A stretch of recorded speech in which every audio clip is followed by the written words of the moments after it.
अस्सलाम वालेकुम दोस्तों, उर्दू प्लस चैनल में आपको खुश आमदीद कहते हैं। इस वीडियो को लाइक करें, इस रेड बटन पर क्लिक करके चैनल को सब्सक्राइब करें और साथ वाली बेल आइकन पर भी ज़रूर क्लिक कर दें ताकि हर आने वाली वीडियो आपको सबसे पहले मिल सके। चलें वीडियो स्टार्ट करते हैं।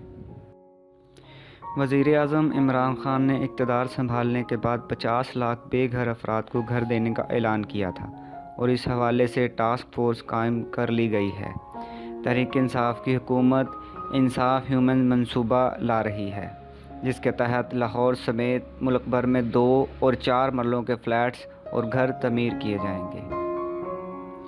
ज़राए के मुताबिक टास्क फोर्स ने इब्तदाई होमवर्क मुकम्मल कर लिया है। नए घरों की तमीर के लिए नए शहर आबाद करने के अलावा पहले से आबाद शहरियों में सरकारी ज़मीन पर भी घर बनाए जाएंगे। हुकूमत बेघर अफराद से अक्टूबर के वस्त में दरख्वास्तें तलब करेगी और फिर घरों की तलब का डाटा इकट्ठा किया जाएगा। इसके बाद इन दरख्वास्तों की बुनियाद पर पहले साल में मजमूई घर बनाने का हदफ मुकर्रर किया जाएगा। ज़राए के मुताबिक अपना घर लेने के ख्वाहिशमंद अफराद के लिए नादरा की मदद से फार्म तैयार किया जाएगा, जो मुकर्ररा बैंकों की शाखों से दस्तयाब होगा।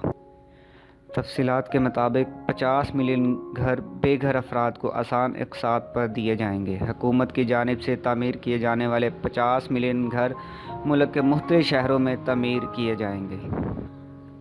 वज़ीर आज़म इमरान ख़ान 50 लाख घरों की तामीर का इफ्तिताह अगले माह करेंगे, जिसके बाद रजिस्ट्रेशन का काम शुरू हो जाएगा। बाद अर्ज़ा छानबीन के बाद जायज़ हक़दारों का इंतखाब किया जाएगा। अगर आपको हमारी ये वीडियो पसंद आई है तो इस चैनल को सब्सक्राइब करें, वीडियो को लाइक करें और अपने दोस्तों के साथ शेयर ज़रूर करें। मिलते हैं किसी और अच्छी सी वीडियो के साथ, तब तक के लिए अल्लाह हाफ़िज़।